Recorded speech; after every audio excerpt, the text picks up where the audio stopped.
이렇게 말하는 와중에 다음 기자분께서 오셨습니다. 이게 제가 맞춰보라고 말씀을 드리고 싶은데 오늘 기자분께서는 뉴스플러스에는 출연을 하지 않으셨는데 예고 형식으로 저희 뉴스플러스 외전에 참석을 해주신 분입니다. 바로 부동산에 하면 이분을 떠올릴 수 있죠. 네, 홍원표 기자 나오셨습니다. 안녕하세요. 안녕하세요. 네, 좀 부동산 전문가 같은 느낌을 저는 항상 많이 받고 있거든요. 그래서 네. 제가 저를 포함해서 모든 선후배들이 이제 부동산 관련해서 좀 질문을 드리고 있잖아요. 이유가 뭐라고 생각하시나요? 뭐 제가 그만큼 많이 알고 있고 또 부동산을 항상 널리 이제 오른다고 설파하고 다니고 있기 때문에 네. 네, 아까 나온 이런 차 살 돈으로 꼭 집을 사야 된다. 이런 얘기 제가 한 3, 4년 전부터 그렇게 주장창 했는데 네. 다들 후배들이 차만 사고 집을 안 샀더라고요. 네, 바로 제 얘기입니다. 제가 헌표 선배 굉장히 좋아하는데 항상 이런 좋은 얘기를 해주시는데 사실 실생활에서 이거를 또 체화하기는 굉장히 힘든다는 점을 좀 말씀을 드리겠습니다. 어쨌든 오늘 그러면 해주실 얘기는 어떤 얘기이신가요? 오늘 리포트에서는 다뤄지지 않았던 내용인데 내일 이제 준비가 될 예정이잖아요. 네. 어떤 얘기를 좀 뉴스플러스 외전에서 해주실 예정입니까? 그러니까 원래 오늘 이제 뉴스가 나갔어야 되는데 내일로 일단 수년이 됐고요. 여기서 이제 간단하게 설명을 드리면 정부가 2주 전에 네. 3기 신도시 추가 입지를 발표를 했습니다. 거기서 이제 뭐 개발 이슈나 아니면 뭐 GTX 의왕역을 이제 뭐 정차를 검토하겠다 이런 얘기가 나오면서 네. 그 인근 지역들이 몇 억씩 2주 만에 몇 억이 뛰었다. 2주 만에요. 네, 이런 기사가 이제 내일 나갈 건데요. 그렇습니다. 네, 내일 그 기사가 나갈 건데, 그 의왕역도 검토를 하는 거지, 아직 검토가 확정이 된 건, 아니, 그러니까, 아예 GTX C 노선으로 확정이 된 건 아니죠? 사실상 확정이 됐다고 보시면 됩니다. 원래 노선에 이제 들어갈 뻔 했었는데, 네. 그때 이제 좀 의왕역이 주변에 사람 별로 없어서, 네. 그 신호선을 깔기로 했던 그 현대건설 컨소시엄이 왕십리역이랑 인덕원역만 추가로 설치를 하겠다 네. 이렇게 얘기를 했고요. 네. 근데 이제 주변에서 의왕 뭐 시장을 비롯해서 굉장히 많은 반발이 있었고 그런데 이번에 정부가 의왕역 주변으로 한 4만 가구의 신도시를 짓겠다 이렇게 발표를 하면서 네. 뭐 거기에 GTX가 안 들어가면 뭐 그 신도시가 뭐 이제 서울 접근이 너무 어렵기 때문에 네. 뭐 거의 100% 확정이라고 보시면 됩니다. 그래서 2주 만에 몇 억씩 오르는, 그럼 샀었어야 되는데, 혹시 미리 알고 계셨나요? 저는 관련해서. 뭐 의왕역이 그 전에 당연히 될 거라고 생각했는데 네. 중간에 빠져서 조금 맥이 빠졌었는데 뭐 다시 들어갔더라고요. 네. 아니, 여기 보니까 저분 부동산 채널에서 본 듯 하는데, 혹시 부동산 채널 뭐 다른 거 운영하시는 거 계신가요? 그런 건 따로 없고요. 네. 네. 뭐 앞으로 나갈 예정입니다. 네, 어쨌든 뭐 내년이 아니죠. 내일 이제 의왕역 관련해서 좀 얘기가 나올 텐데, 뭐 GTX C 노선뿐만 아니고 서울에서도 경전철 뭐 이런 사업들, 사실 굉장히 대규모 사업들이 좀 많이 남아있는 상황이잖아요. 그러면 계속해서 집값이 좀 오른다는 얘기가. 그렇죠. 네. 제가 아까 요거 활용하는 거를 몰라서 이렇게 뽑아왔는데. 아날로그네요. 네, 아날로그. 색깔도 없습니다. 뽑아왔어요. 한번 들어보시겠어요? 네네네. 네. 저희가 컬러 프린터가 없어가지고 네. 아무튼 이런 게 있습니다. 네. 경전철 노선인데요. 네. 이게 2019년에 서울시에서 발표를 네. 했습니다. 네. 굉장히 뭐 노선들이 많죠. 네. 뭐 강북 횡단선이나 목동선 이런 것들이 있는데 네. 이게 뭐 사업이 손 떨려. 조금씩 내리셔도 됩니다. 네, 네. 조금씩 뭐 지연이 되고 있긴 한데 네. 그래도 어쨌든 뭐 시에서 발표를 했고 뭐 많은 사람들이 기대를 하고 있고 또 네. 구청장들도 자기 뭐 공약으로 이렇게 내놓았기 때문에 네. 안 할 수가 없는 겁니다. 그래서 언젠간 할 거고 또 이렇게 되면 서울이 굉장히 노후화가 되고 있는데 네.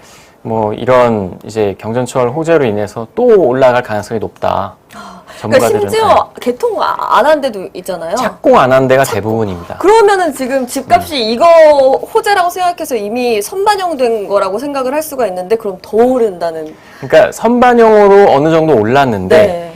개통 시점에는 더 오른다는 거죠. 왜냐하면 그 주변이 다 이제 뭐 완전히 변화하기 때문에 네. 그래서 전문가들은 일단 그 중간 공사하는 기간에는 조금 정체될 수 있어도 결국은 지금보다는 개통이 된 후가 훨씬 더 올라간다 이런 얘기를 많이 합니다. 부동산 채널에서 많이 본 것 같다고 하셨는데 여기 어떤 지역을 좀 추천하시는지. 일단 이거는 개인적인 의견임을 좀. 왜 이렇게 파리가 스튜디오에. 목이 아닌가요? 목인가요? 네. 좋습니다. 네. 투자 금액에 따라서 좀 다를 수가 있지만. 다를 수 있는데 네.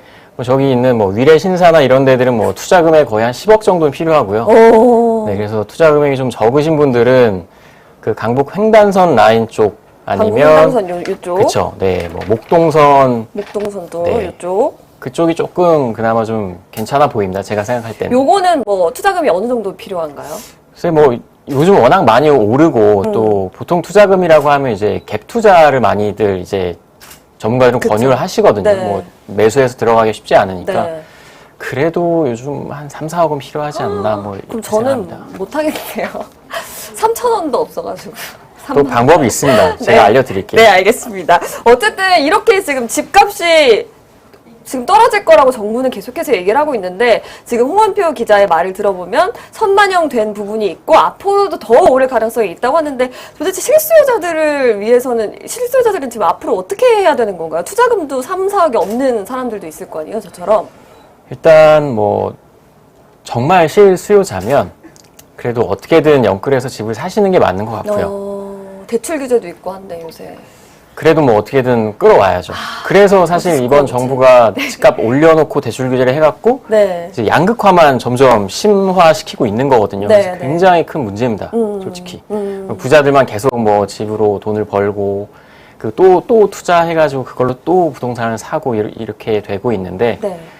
뭐 조금 이제 입지가 약간 좋지 않은 곳이라도 네. 이제 본인 출퇴근하기 좀 좋고 이런 데면 어떤 거든 사놓으시는 게 소형이라도 사놓으시는 게 경기권까지도 나가도 되나요? 서울에서? 너무 멀리 나가시지 마시고요. 서울 근처. 네. 웬만하면 서울 안쪽에서 소형이라도 네. 뭐 한 13평, 방 2개 뭐 이런 거라도 1.5동이라도 부동산 채널에서 오신 분 맞는 것 네. 같습니다.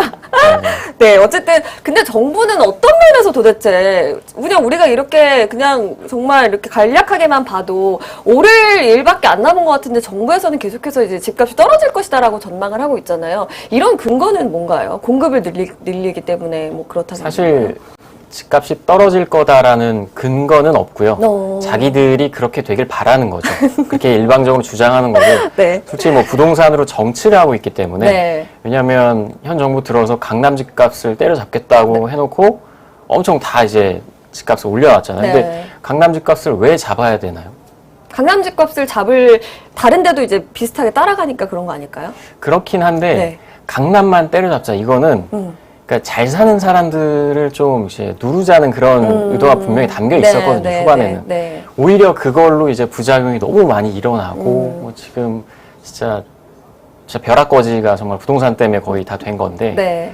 그래서 솔직히 정말 답이 없습니다. 전문가들도 이렇게 많이 올랐는데 앞으로 더 오를 거고 어떤 전문가는 그 압구정 현대아파트 네. 잘 아시죠? 네. 거기 30평대가 100억 얘기합니다. 아, 지금 얼마나 하죠? 지금은 평당 한 1억 정도? 30억에서 뭐 어떤 기사를 찾아보니까 1억 5천, 평당 1억 5천 뭐 이렇게 얘기가 나오는데 평당 3억까지 겉으로는 얘기합니다. 진짜 완전 허물어져가는 아파트인데 내부는 정말 의리하다는 그 그쵸. 압구정 현대가 이제 100억까지 갈 수 있다 이런 얘기가 나오는 건데 거기는 지금 재개발 안 되고 있지 않나요? 그러니까 재건축을 재건축. 막고 있는데 네. 뭐 사실은 압구정 현대는 아직 하려면 조금 남았습니다. 왜냐면 보통 뭐 재건축 연한이 뭐 25년, 30년이라고 얘기를 하는데 실제로 사업에 들어가려면 한 50년 가까이 돼야 됩니다. 45년에서 50년. 근데 압구정 현대보다 더 오래된 뭐 여의도의 막 시범 아파트 이런 데들은 네. 71년도에 지어졌거든요. 그런데 이제 이미 50년이 됐기 때문에 네. 그런 데부터 좀 순차적으로 하고 뭐 음마 아파트나 압구정 현대나 이런 데가 좀 이어질 텐데 네. 앞으로 그래도 한 10년은 남지 않았나. 근데 10년 뒤에 이제 뭐 물가가 더 오를 거고 또 그 주변에 막 변화하고 또 내일 그 서울시가 또 뭔가를 발표한다고 합니다. 아, 어떤 건가요? 좀 뭐 엠바고 걸려 있어서 제가 이제 정확한 내용은 말씀드릴 수 없는데 아무튼 개발 관련 소식인가요? 그렇습니다. 네. 그래서 아니 지금 선거철 다가오니까 너무 개발 소식들이 여기저기서 잇따라 지금 폭발하고 있는 것 같은데 내일 그럼 그런 소식들도 좀 전해주시는 건가요? 제가 아니라 이제 같은 부동산부에 있는 네. 다른 기자가 자세하게 전해줄 겁니다. 네, 알겠습니다. 그러면은 오늘은 또 리포트에서는 좀 다뤄보지 못했지만 어쨌든 GTX 경전철, 뭐 교통 호재들 그리고 앞으로의 집가 전망까지 부동산 전문가인 홍원표 기자와 한번 들어봤습니다. 오늘 너무 감사합니다. 감사합니다. 네, 여러분 뉴스플러스 매전 즐거운 시간 보내셨나요? 세 분의 기자와 함께 했는데요. 조금 긴 시간 동안 함께해서 제가 무슨 말을 하고 있는지는 잘 모르겠지만 어쨌든 뉴스플러스 매전 마지막 한 10분 정도 시청해주셔서 너무 감사드리고요. 내일도 뉴스플러스 매전 또 시청해주시기를 바라겠습니다. 시청해주신 여러분 고맙습니다. 안녕!